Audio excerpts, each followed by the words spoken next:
everyone, and welcome back to my channel. If you're new here, make sure you subscribe, follow me.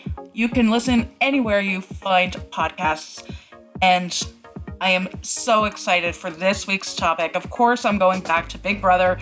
I said it last week. It'll be a few weeks in a row. Oh, what a week. Oh my God, what a week. Drama, drama, drama, but we're here for it, right? We are so here for it. So before I get in to all that drama, I want to first welcome you back from Cape Breton. It's Saturday night. All right, so week 2 of Big Brother was absolutely pure chaos. Good TV. Not sure if it was good gameplay, I have to be honest. I didn't see a lot of good gameplay this week at all. Again, for those of you just tuning in and hadn't listened to last week's, where I really broke it down part for part of the full first week, go back and listen. That gives you a really good baseline as to who the characters are and blah, blah, blah. So this week, I'm not going to do that. I'm just going to give you my reactions and my own insight into what I saw. But those of you that did listen to last week's, you will know that I am only watching the production that is on television. I am not watching the deleted scenes that are on Big Brother Canada.ca or the digital dailies or any of the spoilers. I'm not looking at anything on social media. So if you are and you know some of the behind the scenes stuff that's going on that maybe I'm missing, feel free to comment. I'm purposefully not watching those things, not going to social media, not reading the spoilers, nothing, so that I have some interaction with you guys. And I really want a sole, just one source, like the television, to get my information. And sometimes in previous years, I've always watched the live feeds and stuff and always read the spoilers. But I kind of just want to focus on just this one thing and interact with you guys, and hopefully you're watching the other stuff that I'm not seeing. Does that make sense? I hope it makes sense, because I really want to have a two-way conversation here and not feel like I'm just talking to my microphone, which is, well, exactly what I'm doing. Okay, so this week, like I said at the beginning, it was drama, and I mean serious drama. Vanessa brought it, didn't she? Now, she wasn't the only one, but man, she brought it hard. But I'm going to not break down the episodes or anything, but I do want to talk about each one separately, if I can. The HOH competition, which was the very first episode this week on Tuesday, that one, it was okay. It wasn't the best competition I ever saw on Big Brother. To be quite honest, this whole week wasn't great for game. However, I was really, really, really hoping, praying ZACK didn't win. But he kind of did. Although he got, and I wrote down the scores, third last in the whole competition, he pretty much won it, with Dan S winning. So Dan S wins. He gets 2,335 points. So you basically had to shoot your colored ball into a hoop as you slid down a slide. That was a tongue twister. And the person at the last of the hour that got the highest points won. Easy, right? Well, not really. He was over 300 points above the second closest player, which was Rob. Poor Rob was devastated. And I felt his pain because he really, really wanted it. He didn't feel safe first week. He kind of was getting savvy onto how ZACK was playing the game the first week, if you remember. So Rob really felt he needed this win. Going forward, that was the HOH competition. So Dan wins, yay, whatever. I kind of thought, okay, well, maybe we have a chance of getting ZACK out. Dan won. And then ZACK's the first to congratulate him. He's the first in the storage room to give him a smirk and say, come here. And give him a big hug. When Dan leaves the room, he's like, we're good. How does he know? Well, he's my number one, or I'm his number one. Apparently, that's the case. Dan is thinks ZACK's his number one, and he's ZACK's number one. Not the case, but that's what Dan thinks. And so ZACK really has control over a few different people, it's frustrating as an outsider, because I watch the bios, I watch the full, episodes and everything, And from the get-go, from the moment I saw his 3-minute bio online, before Big Brother ever started airing this season, my gut said, Zach is trouble. I do not like that dude.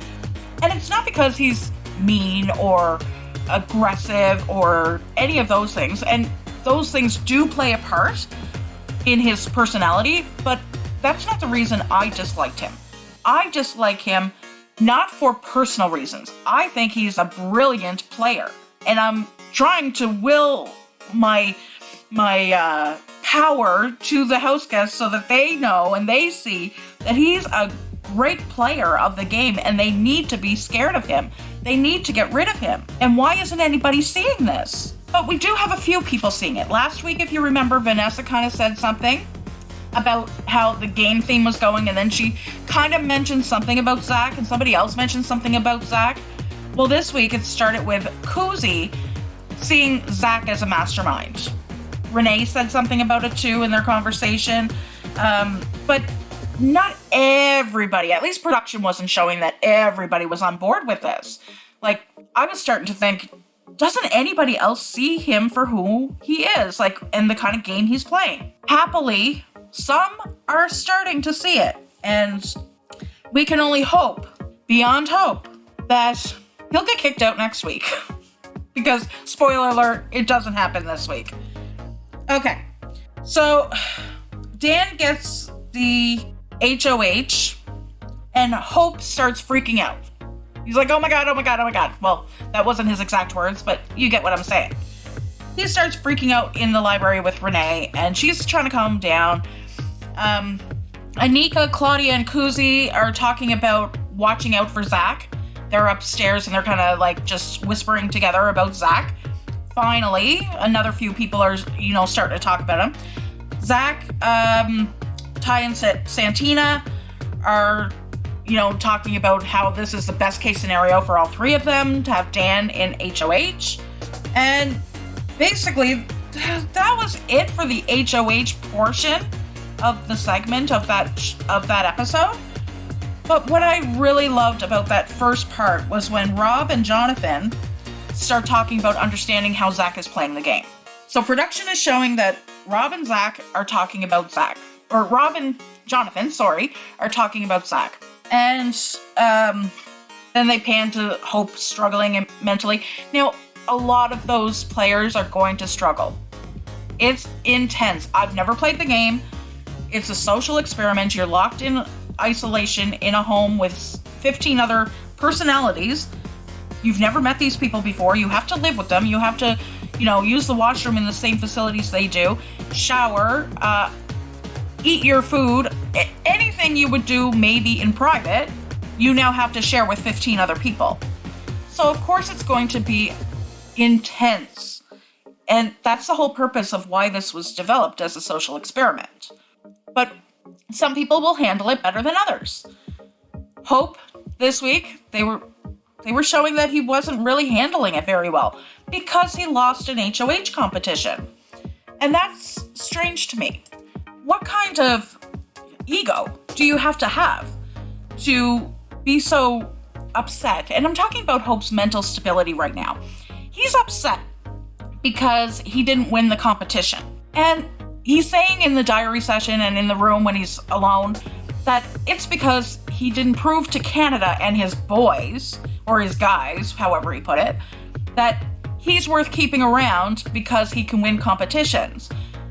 Hope, you need to watch Big Brother, because winning competitions usually puts a target on your back. Doesn't exactly help you in not having a target on your back. Strong competitors go home. Providing they can win comps, of course, then they'll stay, but whatever. WTF, right? Like, get off your high horse, get out of your own way, and start actually playing the game. I know I'm harsh on these people, and yes, I'm talking from an outside view of, a person that's never played the game. However, as a super fan, I have a lot of opinions. And if I was able to play the game, if I ever made it to Big Brother, maybe I'd be out first week. I don't know. I don't know if I'd win. I don't know if I'd ever win a competition. However, I really understand the game, and I really feel I have a grasp on understanding the game. So, all that being said, Dan then chooses Zach, and that's when we see, okay, how tight they are, or how tight Dan feels they are for that Wendy's date. Anyway, I'm just gonna let that go. Dan, oh, yeah, this the little gummy bear incident. So, Zach takes out these gummy bears, and Dan must have gotten them in his little treat thing basket as a HOH winner. But he takes the gummy bears and he lines them up, and he basically illustrates to Dan who should be put on the block and who should be backdoored. And Dan, like a little puppy dog, says, okay, I'll do that, Zach. And then it becomes Zach's HOH. My note in my little notes here is, why can't anyone truly see Zach for what he is? He is a great Big Brother player. Get him out. So Rob is starting to have a clue on Zach. Jonathan's talking about it more. I'm saying finally, like, dudes, get it together, know what's going on. So they're getting wise to him. Then nominations happen, and it's Hope and Renee. So Hope goes up because Hope has to go up. That's another fiasco. This is what proved to me he has no clue how to play this game. Then we go to the next episode, which is Power Veto.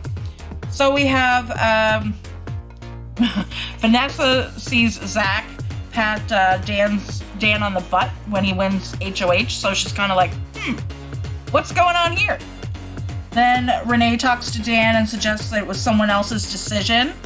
There's really not a whole freaking lot that went on the POV episode. Drama. Vanessa pulled the drama on that episode. There was a bit of drama back and forth between a few other people, but was there game? No, not really. And if the game keeps going like this, and it's just drama, we might as well just put it on, what's that channel, that reality TV drama channel? I can't even remember. It's like a pay-for subscription thing. Anyway, it might as well sit on that platform because that's pretty much all it is. I love Big Brother. Big Brother all around. True fan. But I'm not here for just drama. I want to see some game. Anyway, that's my little vent. Okay, so Ty is really cagey with Claudia in the library when he's playing pool and she's kind of asking him some questions, and he gets really defensive and cagey with her. This is the second time production has shown his reaction to her questions, which are legit questions, and yes, they're fishing. She's fishing for answers. He knows it, but he doesn't have to be like an ass, right? Like, if they're trying to like schmooze each other and be all like romantic and stuff and have a showmance, at least answer her questions honestly, respectfully, with dignity, and not like a huge narcissistic asshole. Excuse my French. But to come at her like that, oh, red flag. Red flag, dude. And that jealousy last week, red flag, red flag, red flag. Claudia, get out of that Ty thing. Maybe put him up next week, because I'm telling you, that's not cool. That is so not cool. So the 5 players picked for Power Veto. So head of household in Canada, head of household doesn't play, but the head of household gets to pick somebody. Then the 2 nominees get to pick a player each. So Hope picks Vanessa, Renee picks Kuzi, and Dan, head of household, picks Zach. Oh, for fuck's sakes. Zach. They play this like Sonic Hair toothbrush kind of game, 2-part thing. They have to put a puzzle together, and then they have to put the bristles in the toothbrush, 2 people head to head, and whoever gets the most bristles in the spots wins the competition. Well, it goes Hope against Renee, Hope wins. Hope against Kuzi, Hope wins. Hope against Vanessa, Hope wins. Hope against Zach, Zach wins. You gotta be kidding me, right? Zach couldn't throw it to Hope. Hope's on the block. They want him down off the block to put Rob up, right? Rob's a backdoor plan. So why not just let Hope take himself off? Why do you have to get blood on your hands? Why? Because you're a narcissist. Even Ty said this. Like, why'd you have to win? You just had to let him win.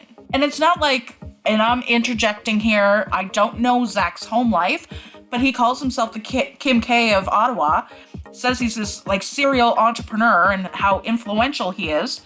I would then be inclined to think that he has some money. So the $5K or 5G or whatever, $5,000 that came with the win of Power of Veto, did he really need to fight for that? Or could he have let Hope have that? Like, it just proves what kind of character Zach has, right? So Vanessa was upset after the Power of Veto competition. She was visibly like shaking, upset, crying. It's not a good look when you're playing the Big Brother game. I have to say I agreed with a few people on that. However, it was because Hope said something to her about throwing the competition and then giving Zach a heads up on how to beat Hope. Hope, you need to shut it, because that's also a red flag on how you talk to people and how sore of a loser you are. Crying after you didn't win HOH, getting mad that you're gonna go up, then freaking out after the Power of Veto competition loss. They're not good characteristics, okay? Not at all. Anyway, Vanessa talks to Hope, and Hope apologizes, so that gives him a few more points back. He sincerely apologized to her for what he said and for how he made her feel. They were talking, and she overhears, or she was told, this production didn't show, but she gets wind of the fact that Zach says that if she's going to be emotional like that, maybe she shouldn't play the game. So she pulls Zach aside. She asks, "May I speak with you privately?" He says, "Okay." So they go into the low level, like the first floor parlor area. I don't know what they call that. Anyway, and they have, like, she tells him, "I was upset for this reason, and I'm human, and I have emotions, and it's okay for someone to share their emotions. I, for one," I don't know about you all, but I, for one, fully support her. If you're going to be emotional, like I get emotional if I have to confront somebody. I am not good at confrontation. I get very emotional. I could be totally pissed off, but it comes out in tears and looks like I'm totally upset and a wimp. But I could be like seriously PO'd and crying at the same time.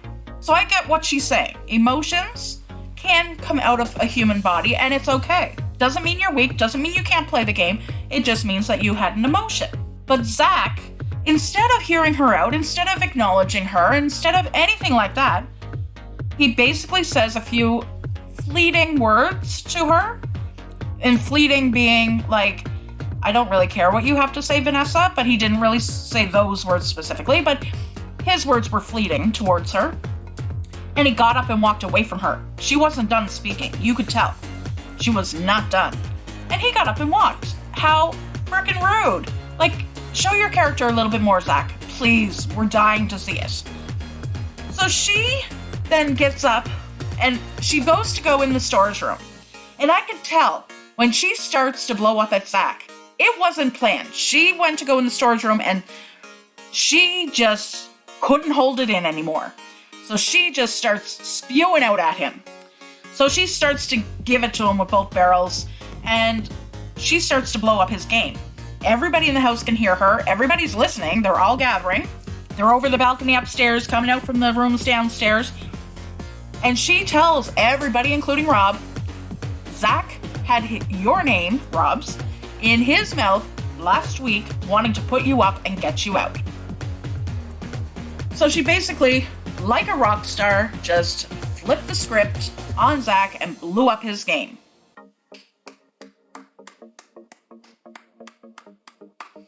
I am giving her a very slow round of applause because I think she deserves it. Finally, somebody is getting in his face, getting his name out there, getting people to recognize the slithering snake that he is. And I don't say this in a derogatory way because, like I said, on a personal level, I have nothing against Zach at all. On a game level, I think they need to get him out because if they don't, he'll probably win. And in order for somebody else to win, they gotta get him out. Plain and simple.